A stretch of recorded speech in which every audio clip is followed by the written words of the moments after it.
Vamos a darle gracias a Dios porque ha permitido que nosotros podamos hoy, después de meses de haber iniciado este estudio, poderlo terminar. El Señor ha sido bueno con nosotros. Amén. Dice así la santa, inerrante y todo suficiente palabra del Dios Altísimo en la carta de Santiago, en sus versículos 19 y 20 del último capítulo. Hermanos, si alguno de entre vosotros se ha extraviado de la verdad y alguno le hace volver, sepa que el que haga volver al pecador del error de su camino, salvará de muerte un alma y cubrirá multitud de pecados. Amén. Gloria a Dios. ¿Pueden tomar asiento? Padre Señor, permite que seamos alimentados, exhortados, animados con tu palabra. Señor, que seas tú el que sea exaltado el día de hoy, Señor. Amén y amén. Quizás hubiéramos esperado que la carta terminara o un final de la carta llena de saludos y llena de bendiciones, como estamos acostumbrados en varias cartas, que al final llena de bendiciones a los hermanos, de buenos deseos a unos, de saludos a otros. Pero esta carta no tiene ese final. Tal vez podamos catalogar este final como abrupto. Veníamos con un tema, nos tiró los versículos 19 y 20 y ahí terminó. Pero el autor sagrado, como ya lo vimos, tiene su estilo. Él tiene su estilo, nos hace pegar a veces unos brinquitos que son interesantes y que han de pronto movido nuestros corazones a entender de qué se trata, de que la unidad, la escritura es una unidad completa. Antes de que pensemos que es un tema que quizás sea nuevo o quizás no se conecta con lo otro, vamos a tener que tener como una especie, montarnos en un dron virtual, elevarnos por encima del tema y tener un panorama de este capítulo 5 para ver que estos dos versículos no están desarticulados, sino que pertenecen perfectamente a lo que es el contexto. Veamos. Santiago, en esta sección de este capítulo 5, exalta situaciones de necesidad espiritual. Pero inicialmente, o sea, primero, el creyente se enfrenta a aflicciones, que lo vimos entre el versículo 7 al 12 de este capítulo 5, y que lo llevó a tener paciencia. Como decía el versículo 8, la parte A, tened también vosotros paciencia. Y de practicar la oración, como lo dijo el versículo 13, ¿está alguno de vosotros afligido? Haga oración. Segundo, quien afronta la enfermedad debe llamar a los ancianos, confesar sus pecados y ser objeto de intercesiones de parte de ellos. Hasta ahí es lo que hemos visto. Y tercero es lo que nos trae el autor sagrado hoy. Y por último, y se dirige al hermano que se está desviando del camino de la santidad, que quizás está acosado por dudas, quizás está acosado por desánimo y que con seguridad lo está llevando al pecado. Abrumado con un mundo lleno de luces de neón que lo meten dentro de un sistema cuyo sistema es violento contra todo lo que él ha escuchado y en vez de guiarlo al camino lo está desviando. Así que no desentona que al final de su carta se dirija a los miembros de la comunidad animándolos a que actúen en favor de hermanos que están teniendo graves dificultades con cuestiones espirituales de las que ha hablado en varias oportunidades durante la carta. Entendiendo esto como una introducción, veamos cómo podemos partir el texto de que sea de mejor comprensión para nosotros. Hay un primer punto que lo podemos llamar, Santiago plantea una precaución. Hay una precaución a la iglesia. Un segundo punto es la solución ante esta precaución y un tercer punto, esa solución trae unas consecuencias. Veamos el primer punto. Santiago, nuestro pastor hermano, está planteando una precaución. Mire la parte A del versículo 19. Hermanos, si alguno entre vosotros se ha extraviado de la verdad, dejémoslo ahí, incuestionablemente. No hay como decir que no. Durante partes de la carta, Santiago escribió en una forma alusiva a cuidar del creyente en forma material y física. ¿Recuerdan? Sin embargo, en repetidas veces también menciona la necesidad también de lo espiritual. El apóstol quizás contestaría con un rotundo sí a la pregunta: ¿eres tú tutelante? ¿Eres tú custodio? ¿Eres tú guarda de tu hermano? Él contestaría inmediatamente que sí. ¿Por qué? Porque él se siente de esa manera. No lo que pasó en Génesis 4:9. En Génesis 4:9 estamos en el evento cuando el Señor le pregunta, Jehová le pregunta a Caín: ¿dónde está Abel tu hermano? Y él respondió: no sé, ¿soy yo acaso guarda de mi hermano? Eso no es lo que está pasando acá. La palabra hermanos,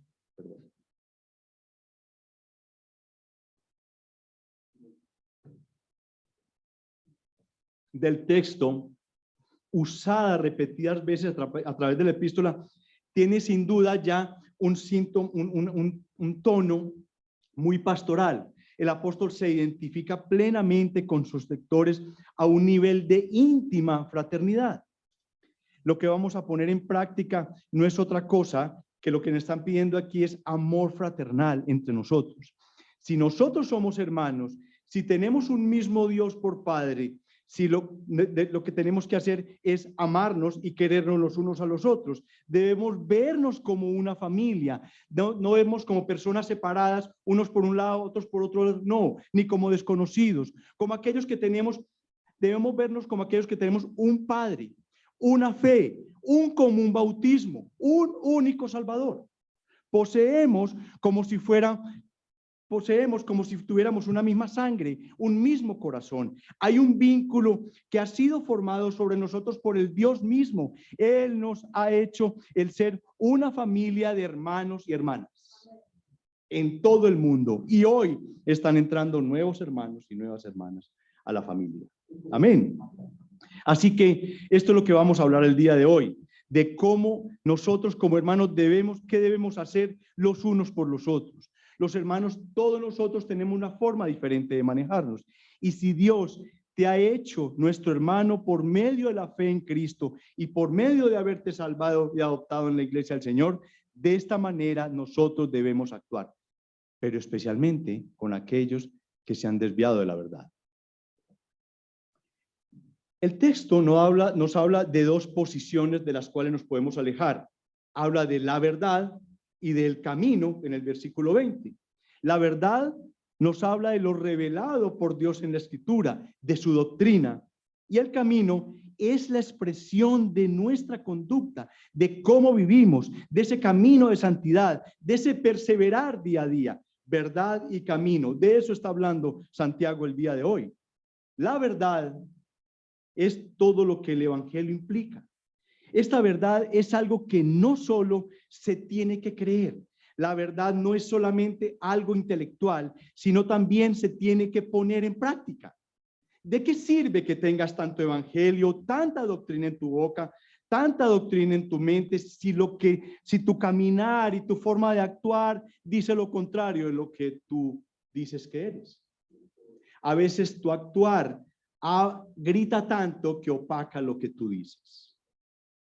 Primera de Juan 1:6 dice: si decimos que tenemos comunión con él y andamos en tinieblas, mentimos y no practicamos la verdad. Y para Santiago está absolutamente claro: la doctrina correcta no se puede separar de la conducta correcta. La doctrina correcta va de la mano de la doctrina correcta, de la conducta correcta.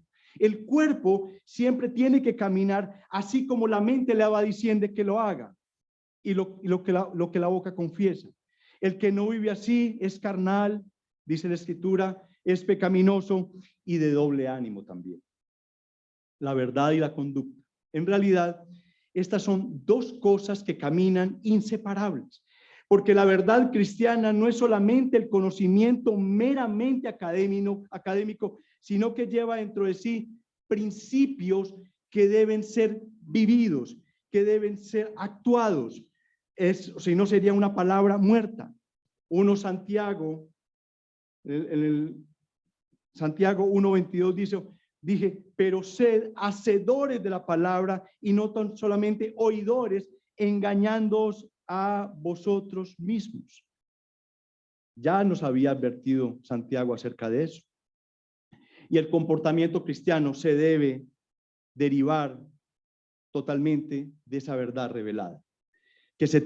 Como lo hemos dicho aquí muchas veces, que se te note que eres cristiano, que en el caminar se note que eres cristiano, que el día que estén llevando al paredón a los cristianos, digan, tú eres cristiano, por tu caminar, por la forma como tú eres, como tú actúas, tú eres cristiano, pero a veces hay muchos que pertenecen a la secreta, son secretos, nadie sabe que son cristianos.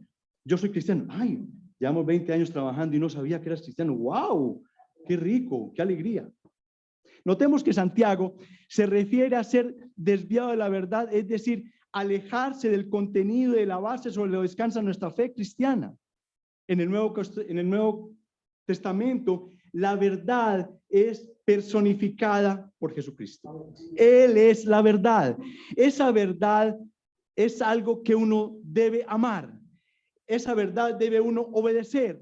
Esa verdad tiene que mostrarse en la vida. Esa verdad tiene que tener el dicho del amor. Esa verdad tiene que ser testificada. Esa verdad tiene que ser manifestada en una vida de amor y en una vida que libera.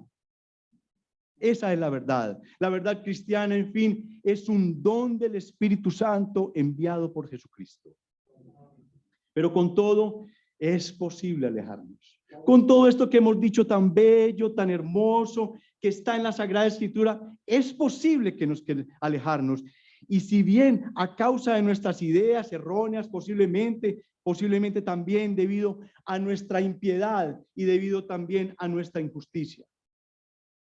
Por el Evangelio hemos sido llamados tanto a la ortodoxia, o sea, a aferrarnos a la doctrina correcta, pero también hemos sido llamados a la autopraxis, o sea, vivir en un comportamiento correcto.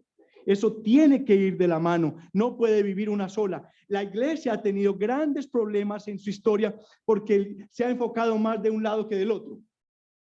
Viven una vida de mucho estudio, de mucho conocimiento, y la vida práctica la tiene muy bajita. Eso tiene que tener un completo equilibrio por lo que estamos viendo hoy. Y por supuesto, desviarnos de la verdad o del camino es alejarnos también de la vida del Padre, de la vida de Dios. Si decimos que conocemos la verdad de Cristo y que seguimos su camino, debemos mostrarlo con absoluta fidelidad a lo que está revelado en las Sagradas Escrituras. Y por tal motivo nosotros tenemos que ser íntegros en una vida en santidad consecuente. Lo uno y lo otro, lo que estamos aprendiendo es para ponerlo en práctica. Un ingeniero no se devora libros y libros, o un abogado libros y libros para que queden metidos en su mente, sino que lo aplica en los juzgados o en un puente que está construyendo. Hay algo importante también para señalar. Santiago nos enseña que el extraviarse de la verdad es algo que ocurre en la iglesia de Cristo. Dice, si alguno entre vosotros. Le está hablando a creyentes, no le está hablando a los de afuera, a los de la puerta de la calle para afuera, a los que están haciendo la fila ahí en la farmacia. No, está hablando a la gente de la iglesia. Y escúcheme bien, donde nadie está exento de extraviarse de la verdad. Hemos escuchado muchas veces noticias, sobre todo entre los cristianos, de X o Y líder que ha caído, de X o Y pastor o anciano que ha caído o se ha apartado de la verdad, se ha apartado de la doctrina, cogiendo caminos absolutamente llenos de herejías. Hemos visto últimamente mucho movimiento de personas que nosotros posiblemente en algún momento seguíamos o escuchábamos, o quizás sus alabanzas nos parecían algo graciosas, algo que llevaban gozo en nuestro corazón, y los hemos visto últimamente pegados, creando esa secta universal de la mano del Papa. La historia de la iglesia está lleno de estos ejemplos de creyentes que se han extraviado, que se han apartado de la verdad, que han dejado de perseverar, que han dejado de negarse a sí mismos, que han quitado la mano del arado y que han dejado de pelear la buena batalla.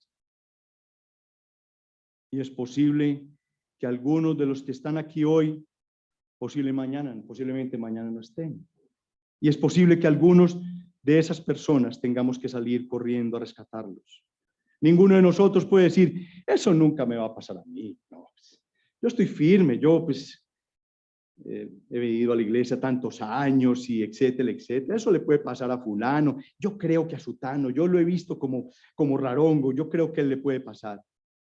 Jesús le dijo a Pedro, de cierto te digo que esta noche, antes que el gallo cante, me negarás 3 veces. Pedro que vio hacer todos los milagros habidos y posibles. Pedro que caminó al lado del Señor, que lo vio como resolvía todo lo que había que resolver de una forma que solamente él podía hacerlo.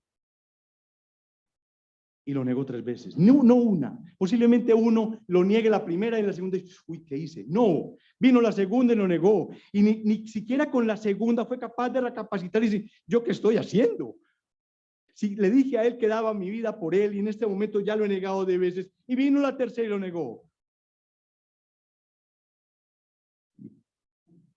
¿Y qué le contestó Pedro? Aunque me sea necesario morir contigo, no te negaré. Y todos los discípulos dijeron lo mismo, no solamente Pedro.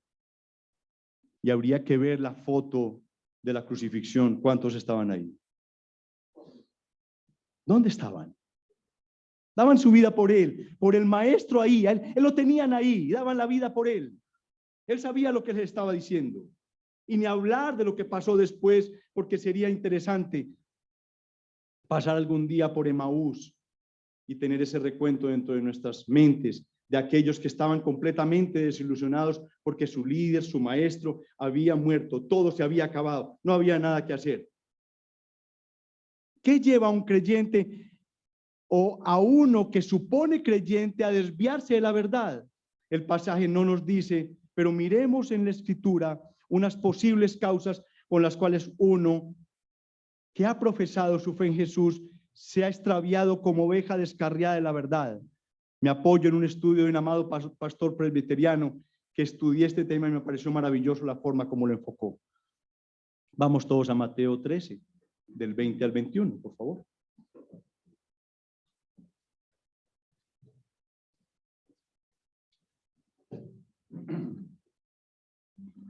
Mateo 13, 20, 21.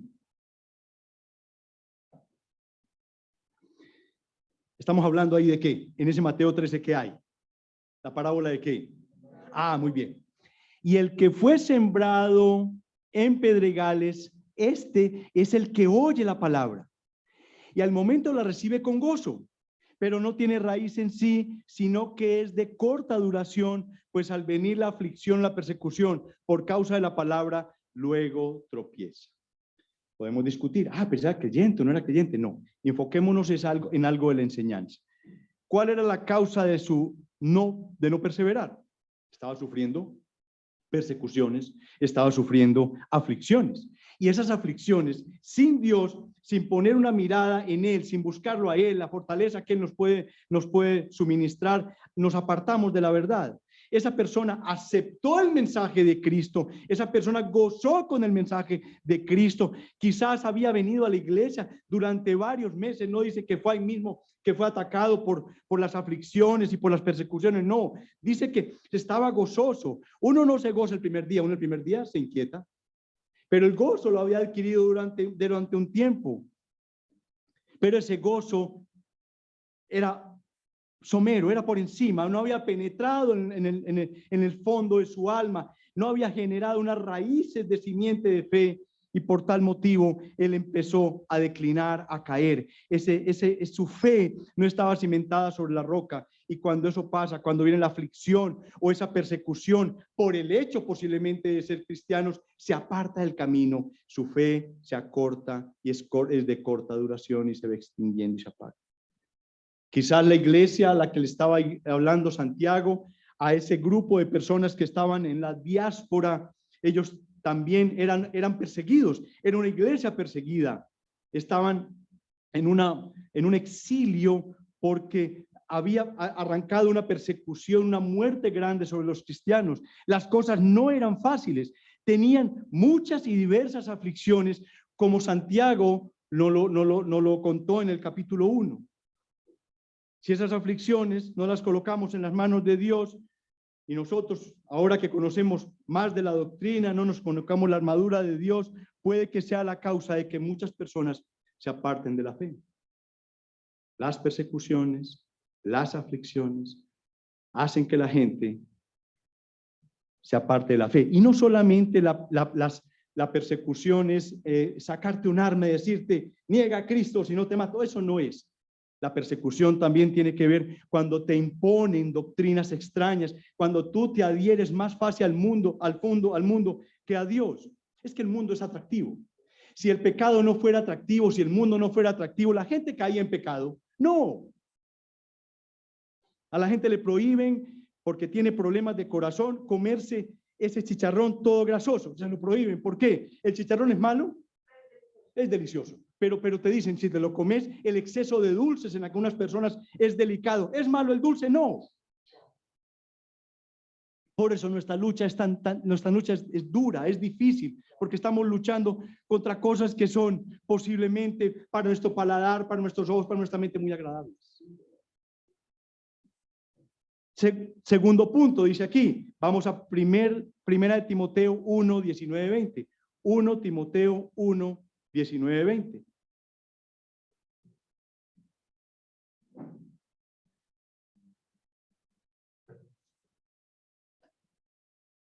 Manteniendo la fe y buena conciencia, desechando la cual naufragaron en cuanto a la fe algunos, de los cuales son Himeneo y Alejandro, a quienes entregué a Satanás para que aprendan a no blasfemar.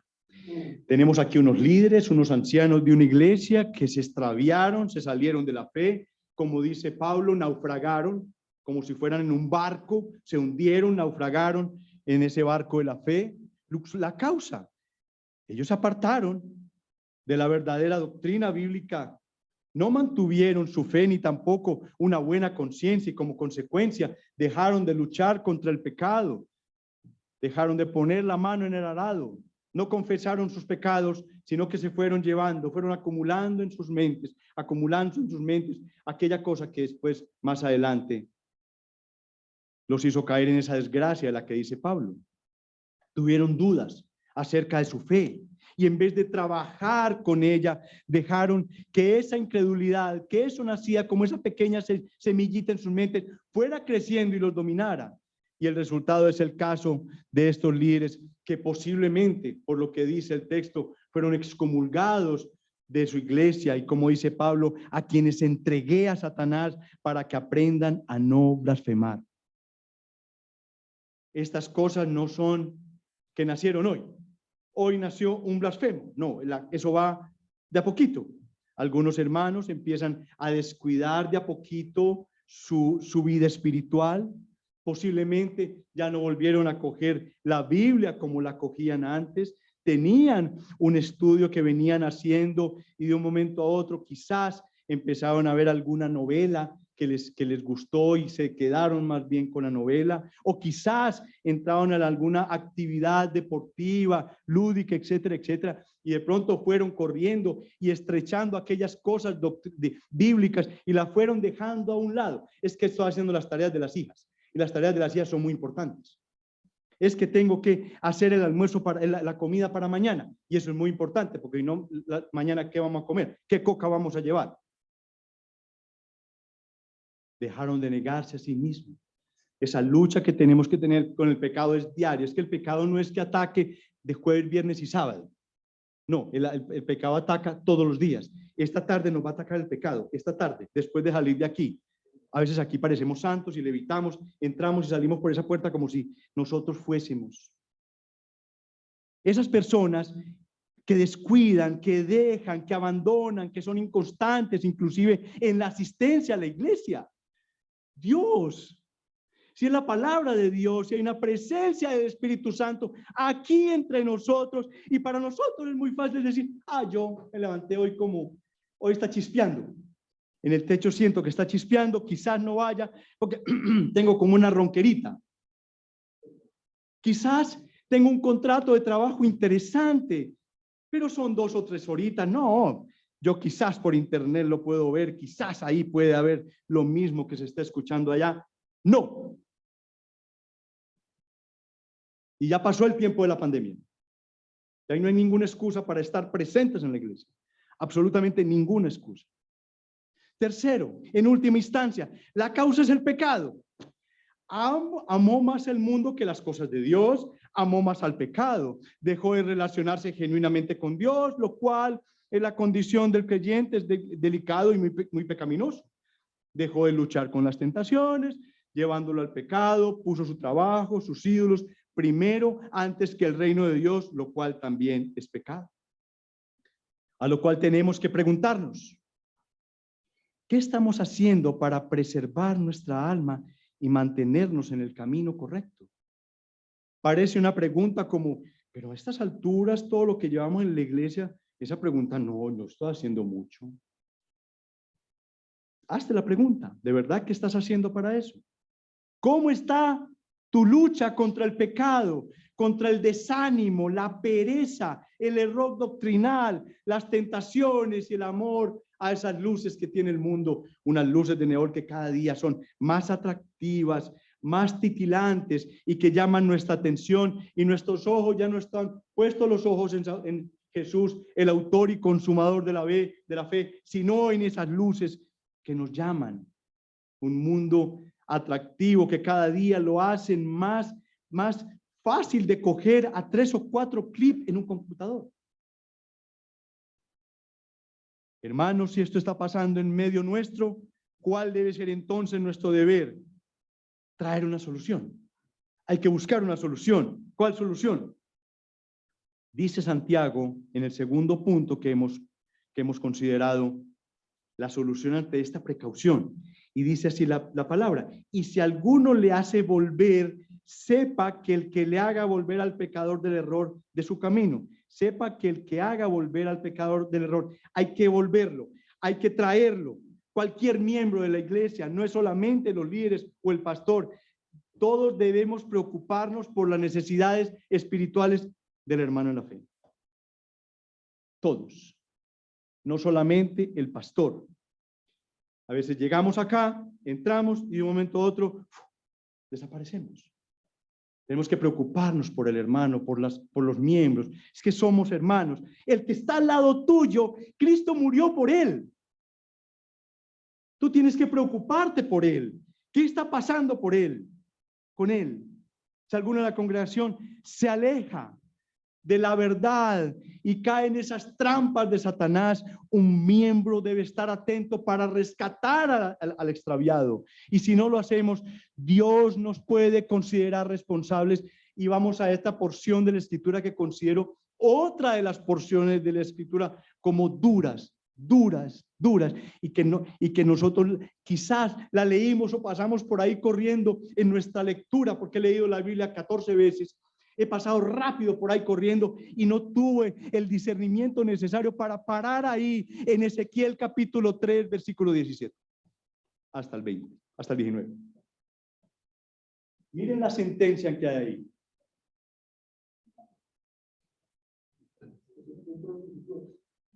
Ezequiel 3, 17 al 19. Si tiene cómo señalar ahí, señálelo, porque es una advertencia de parte de Dios. Es algo que nosotros tenemos que hacer. Es algo que se nos ha pedido hacer. 3:17. Hijo de hombre, yo te he puesto por atalaya a la casa de Israel. Oirás pues tú la palabra de mi boca y los amonestarás de mi parte. ¿Cómo vamos ahí? Bien. 18. Cuando yo dijere al impío, de cierto morirás, y tú no le amonestares ni le hablares, para que el impío sea apercibido de su mal camino a fin de que viva, el impío morirá por su maldad, pero su sangre demandaré de tu mano. Wow. Ah, caray. Cuando yo no le dije lo que le podía pasar a la persona, si seguía en su pecado, si la persona, si el impío no fue advertido por mí, su sangre demandará de mi mano. Tenemos hermanos en la casa que, ay, yo para qué le digo a este con lo católico que es, ¿no? ¿Verdad? ¿Tú no sabes que esas personas se están yendo al infierno cada día? ¿Qué tan preocupado estás de tus sobrinos, de tus sobrinas? ¿Qué tan preocupado estás de los vecinos del frente? Diles. Dios actuará, pero diles. Cuando yo dijere al impío, de cierto morirás, y nosotros, no le amonestamos ni le hablamos para que el impío sea apercibido, para que sepa, para que conozca el destino de su alma. El impío morirá por su maldad, pero su sangre demandaré de tu mano. 19. Pero si tú amonestares al impío y él no se convirtiere de su impiedad y su mal camino, él morirá por su maldad, pero tú habrás librado tu alma. Wow. Somos guardas de nuestros hermanos. Por tanto, debemos ser llenos de amor, de sabiduría y de destreza para llevar al hermano a considerar su pecado, su error, su mal camino. Y esto no termina ahí con la advertencia. Nosotros debemos trabajar en su restauración. Amén. Debemos trabajar en su restauración. Santiago no deja claro qué medio nosotros utilizamos para que este creyente regrese, este que está desviado, pero podemos asumir, basados en el contenido de la epístola, que él está hablando, no, obviamente, de armas espirituales. Nosotros tenemos la palabra es suficiente para que esa persona entienda, porque la palabra es viva y eficaz, más cortante que espada de dos filos.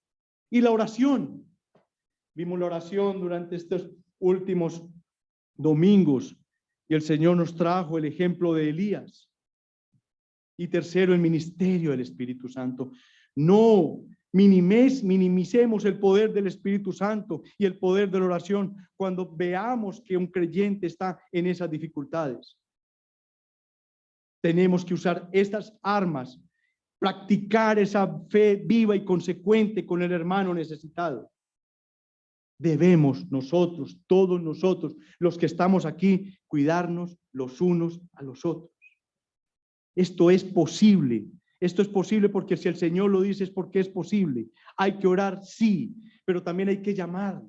También hay que visitar, hay que motivar, hay que exhortar, hay que amonestar al hermano para que no siga en ese camino, porque va hacia un camino de desgracia, va hacia un camino que posiblemente ya cayendo en el fondo sea muy difícil o complicado para rescatarlo. Esa es la iglesia que está proponiendo Santiago. Esa es la iglesia absolutamente bíblica que está proponiendo Santiago. ¿En qué iglesia quieren estar ustedes? En una iglesia, y todos queremos estar donde nos amemos los unos a los otros, donde nos preocupemos los unos por los otros, donde nos ocupemos los unos por los otros, donde nos amonestemos en amor los unos a los otros.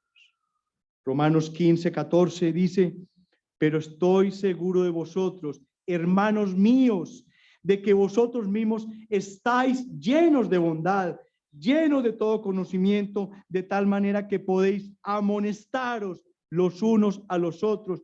Dios ha levantado una iglesia llena de bondad porque Cristo es lleno de bondad. Dios ha levantado una iglesia llena de conocimiento porque nos ha entregado la Sagrada Escritura que está llena de conocimiento. Sale en borbotones la sabiduría que tiene la Sagrada Escritura. Entonces podemos amonestarnos los unos a los otros, porque la Escritura lo dice.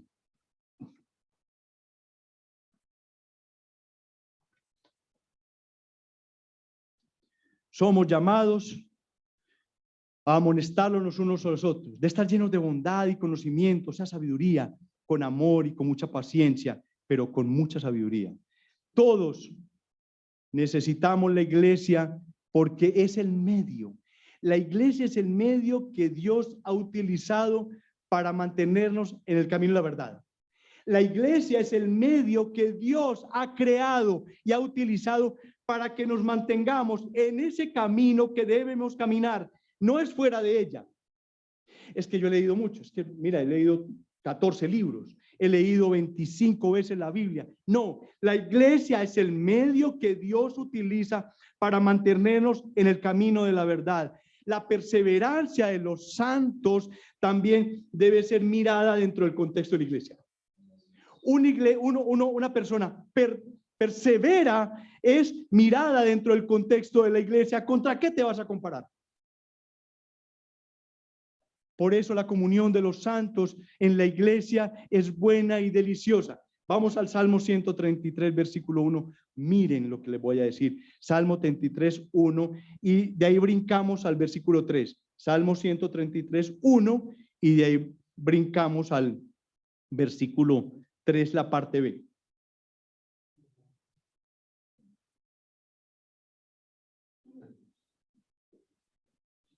Mirad, miren esto que tan lindo. Mirad cuán bueno y cuán delicioso es habitar los hermanos juntos en armonía. Amén, amén.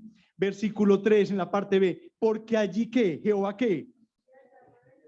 Envía Jehová bendición y ¿qué? Y vida eterna. Dígame si ese no es el contexto de la iglesia. Ese es el contexto de la iglesia, habitando hermanos juntos en armonía, porque ahí hay bendición, ahí hay vida eterna. Y créanme que vida eterna, eso requiere de que nosotros estudiemos semanas y semanas y años hablando de vida eterna. Amén. ¿Cuánto amas tú a la iglesia? Amar la iglesia no es decir, sí, yo la amo. No, eso no es. Es estar presente.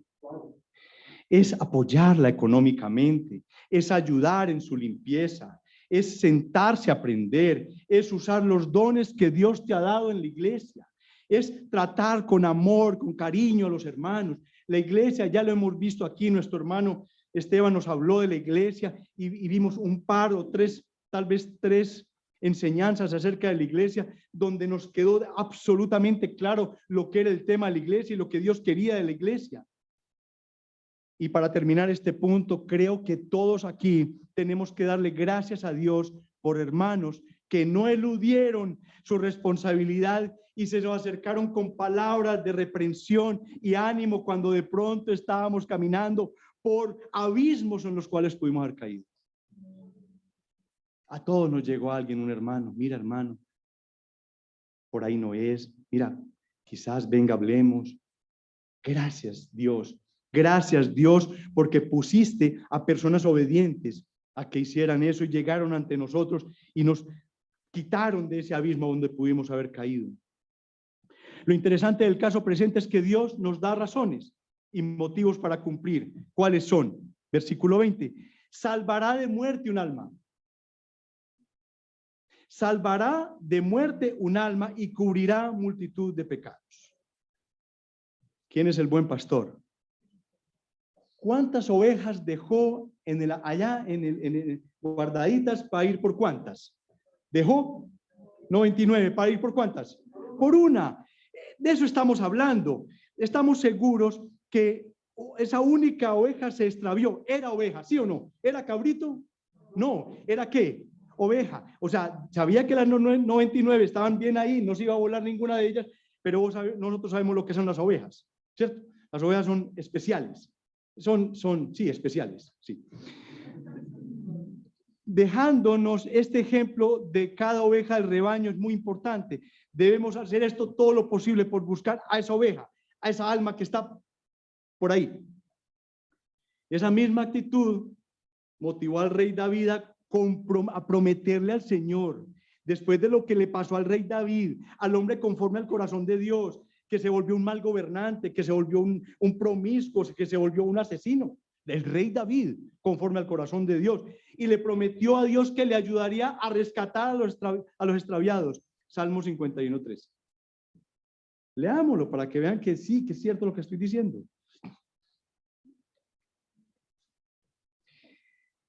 Salmo 51, después de que él le pide al Señor Él le pide al Señor que vuelva a tener el gozo de la salvación, no el que le hubiera perdido, sino que tuviera el gozo de la salvación. En ese versículo 13 del capítulo 51, David dice, entonces, ¿qué? Enseñaré a los transgresores tus caminos y los pecadores se convertirán a ti. Enseñaré, o sea, les llevaré la palabra a aquellos que han transgredido tus caminos y los pecadores se convertirán a ti. ¿Hay alguna cosa rara ahí? No, compagina exactamente con el evangelio, compagina exactamente con la gran comisión. Enseñaré a los transgresores tus caminos y los pecadores se convertirán a ti.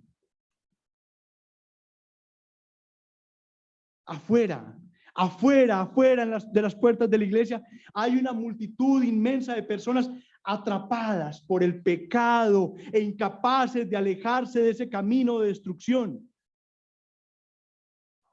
También ellos deben oír el evangelio de salvación, y es un tema que vamos a ver durante una semana. Vamos a hablar de evangelio. No crean que porque ya pasamos por ahí, no, vamos a hablar de salvación para tener un descanso mientras arrancamos las siguientes sermones. Romanos 10:14 dice, ¿cómo pues invocarán a aquel en el cual no han creído? ¿Y cómo creerán en aquel de quien no han oído? ¿Y cómo oirán sin haber quien les predique? ¿Cómo oirán sin haber quien les predique? David le dijo, Señor, yo enseñaré a los transgresores tus caminos. Eso es lo que ¿qué les iba a enseñar él? Los caminos, enseñarles de Dios. Lo que él sabía hasta ese momento lo iba a enseñar. Nosotros ya sabemos lo que David sabía, y ya sabemos más porque el Señor vino y nos enseñó lo que teníamos que saber. Tenía más limitación él.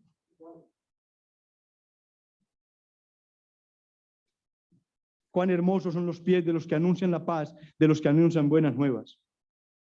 Cuando nos esforzamos por cumplir la gran comisión, por rescatar al que está muerto en sus delitos, en sus pecados y rebeliones, buscamos salvar su alma. Eso es lo que estamos haciendo. Recordemos además que Dios nos usa como instrumentos. Nosotros nos salvamos, somos instrumentos para restaurar la relación entre un hombre y su Dios. Somos instrumentos. La salvación es una obra entera, total de Dios. Nosotros somos solamente unos colaboradores de la tarea, porque nosotros somos colaboradores de Dios y vosotros sois alabanza de Dios, edificio de Dios, dice 1 Corintios 3:9. La Biblia nos ha enseñado permanentemente que quien se sale del camino y no apunta hacia su destino, esa nave no llegará a su puerto. Extraviarse de la verdad, salirse de ese destino de la verdad no es otra cosa que alejarse de Cristo. Y fuera de Él no existe ninguna posibilidad de salvación. Fuera de Cristo no existe. Y miren cómo dice, y cubrirá multitud de pecados. Fácil. Los pecados cometidos por la persona o por el creyente que se ha alejado le serán perdonados si vuelve al Señor en arrepentimiento. Arrepentimiento. El hombre es absolutamente incapaz de cubrir los pecados. Esa expresión de cubrir se refiere implícitamente a la acción de Dios al perdonar el pecado. Salmo 32:1 dice, bienaventurado aquel cuya transgresión ha sido perdonada y cubierto su pecado. Cuando Dios perdona el pecado, acepta al pecador como si nunca hubiese pecado. Cuando Dios perdona el pecado, acepta al pecador como si nunca hubiera pecado. ¿Eso no es muy extraordinario? Que en nuestro expediente, en nuestra vida, se vea es que Cristo. Se ve es Cristo ahí. Salmo 103:12 dice, cuanto está lejos el oriente del occidente, hizo alejar de nosotros nuestras rebeliones. ¿Cuánto está lejos el oriente del occidente? Es imposible medirlo, porque cada vez que te moves hacia el oriente, se corre el occidente. No. O sea, de esa dimensión es la forma como Dios aleja nuestras rebeliones de nosotros. Pero tenemos que ir a Él en arrepentimiento, en fe. entendiendo que Él es el único que puede hacer que mis rebeliones y mis pecados los coloquen en tal punto de oriente y de occidente que nunca más estén bajo nuestro alcance. Por supuesto, Dios perdona al pecador en base al sacrificio de Cristo en la cruz del Calvario, ¿cierto? Entonces, comprendamos que ir detrás del hermano extraviado es procurar llevarlo al Señor para salvación. Una condición nuestra como creyentes es la de evangelizar. Y por lo que hemos estudiado, no solamente debemos evangelizar allá, de puertas afuera, sino ¿dónde? Aquí adentro, al interior. Por eso vamos a hablar de salvación. Por eso vamos a hablar del evangelio en unos temas que tenemos a partir de la semana entrante.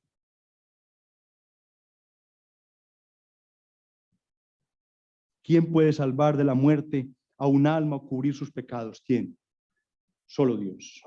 Solamente Dios. Entonces, ¿cómo Santiago habla como si nosotros pudiéramos hacerlo? Parece que estuviera diciendo Santiago, no, vaya, sálvelo, vaya, cúbrale sus pecados, vaya, haga eso.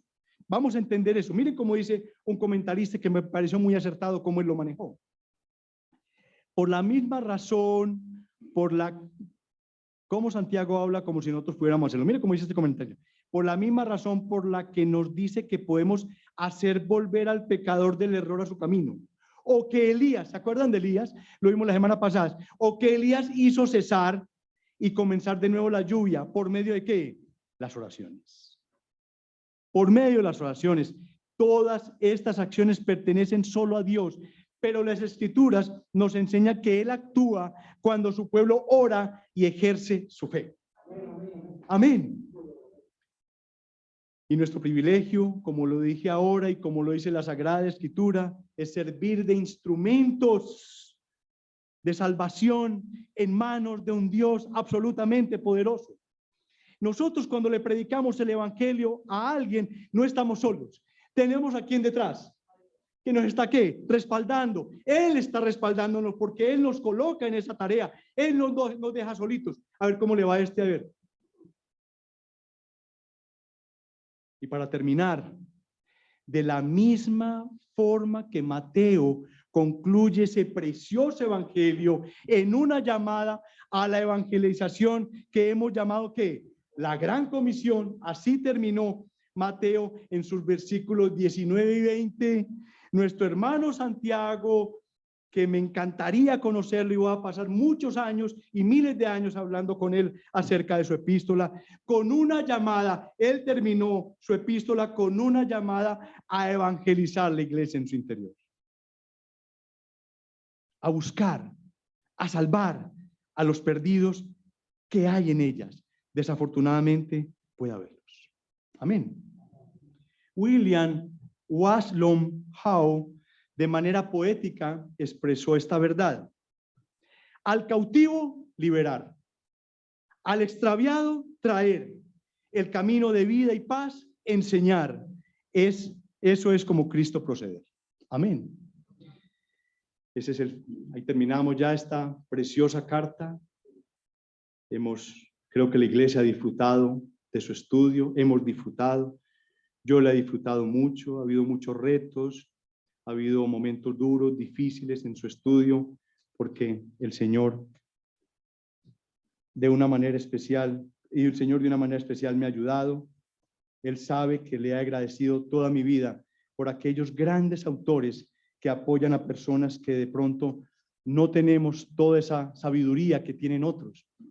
Pero en su estudio nos hemos encontrado que Dios ha levantado unos grandes dones, los cuales de verdad los hemos escuchado todos acá cuando se ha predicado esta palabra, cuando se ha predicado esta carta. Aplicaciones a los amigos. Amigos, si tú no tienes a Cristo en tu corazón, si tú no tienes ese fuego por dentro, mira, si ahorita que sales de la iglesia no ves la necesidad de ¿cuándo será domingo? ¿Cuándo será domingo para volver? Si tú no tienes eso en tu corazón de verdad, ve a Él, ve a Cristo y dile que te enciende el fuego que había o que tú pensabas que existía en tu corazón. Y a los amigos también, aquellos que nunca han pasado por una iglesia. Miren, de verdad, atiendan el llamado de aquellas personas que te hablan de Cristo. Posiblemente sea el último llamado.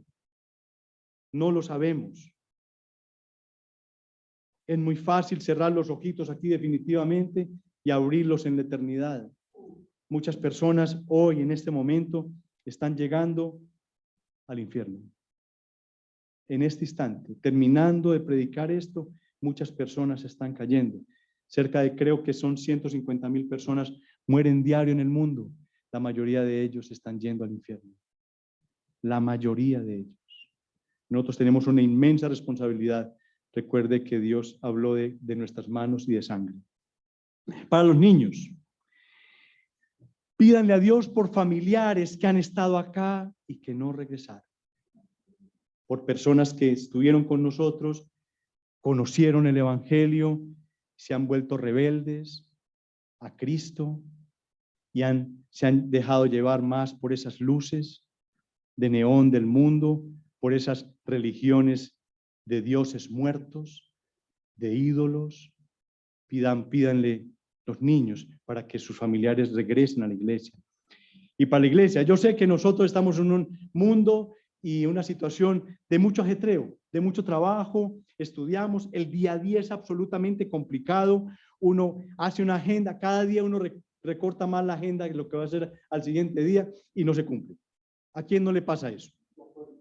A todo el mundo le pasa, tenemos una agenda y no la cumplimos, pero no debemos dejar de hacer las cosas que Dios nos pide por su propia voluntad que debemos hacer. Debemos ser hacedores de la palabra y no tan solo oidores de la palabra. Debemos amar genuinamente a nuestros hermanos con hechos, de verdad, con hechos. Ese es el verdadero amor cuando Dios nos pide, y esta carta nos habló mucho del tema de cuidarnos los unos a los otros. Ese es el amor del cual Cristo vino a enseñarnos, a amarnos los unos a los otros como Él nos amó y dio su vida en rescate por nosotros. Amén. Vamos a orarle al Señor. Primero, Padre, santifícalos en tu verdad.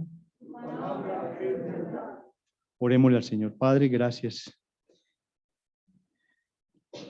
Señor. Señor, tú no sabes el privilegio que hemos tenido de poder tomar esta carta y poder de alguna manera desmenuzarla, entender de una manera especial qué le quisiste decir a aquellos hermanos que tuvieron que salir de sus casas corriendo, quizás sin llevar nada en sus manos, porque venían a matarlos, porque la persecución se había vuelto tan supremamente sofocante que no había otra forma, Señor, de que ellos se quedaran en sus casas. Pero, Señor, detrás de eso, Señor, se esparció la iglesia, se esparció el evangelio, porque las persecuciones hacen eso, Señor. Gracias por esa persecución, porque sin ella no hubiéramos tenido esta carta. Porque sin ella no nos hubieras hablado al corazón como nos has hablado el día de hoy. Hay cosas, Señor, que encontramos en esta preciosa epístola que solamente están ahí. Que solamente el Espíritu Santo permitió y se las entregó a Santiago para que 2000 años después, 2000 y pico de años después, o no sé cuántos años después, vinieran a nuestros oídos, que la pudiéramos leer, que la pudiéramos estudiar, que pudiéramos tener de ella todo lo que hemos tenido durante estos meses. Señor, te pido, te suplico que tu Santo Espíritu, aquellas palabras que nos impactaron en algún domingo, en algún día del Señor, sean cinceladas de nuestro corazón para que las podamos aplicar. Señor, que no solamente seamos oidores de lo que nosotros estamos escuchando de ti, sino que nosotros practiquemos aquello que tú pides que practiquemos. Señor, que tu Santa Cena nos lleve, Señor, a unirnos más como iglesia, a sentirnos como hermanos, a no vernos como enemigos, a no vernos como aquellos que no pertenecen a la iglesia de Cristo. Señor, gracias por crear la iglesia. Nosotros Señor, te queremos decir sinceramente que entendemos lo que dice la palabra iglesia, pero realmente en nuestras mentes, vuela nuestra mente al entender plenamente lo que tú creaste. Es un organismo extraordinario, maravilloso, que permite que nosotros desarrollemos dones, que nosotros nos conozcamos, que creamos una familia, Señor. En este momento, en el país más perseguido, con más problemas del mundo, que es Ucrania, en este momento o unas horas atrás fue reunida una iglesia de Cristo. Y hablaron de ti, hablaron del evangelio. A pesar de escuchar detonaciones, lo que fuera, lo escucharon. Señor, y hoy también, hoy, en este instante, en Rusia, en China, en India, Señor, se escuchó tu palabra por un grupo de 2 o de 1000 personas, porque tú creaste la iglesia y nos has dado unas condiciones que tenemos que tener para adorarla, para pertenecer a ella, Señor. Haz que nuestro corazón doblegue ese orgullo que tiene y amemos, Señor, la iglesia como tú la amaste, porque tú diste la vida por la iglesia. Ayúdanos a amarla, Señor, de la forma entrañable como tú la has amado. Señor, haz que esta cena que tomemos sea para tu honra, para tu gloria, que esa representación preciosa de ese día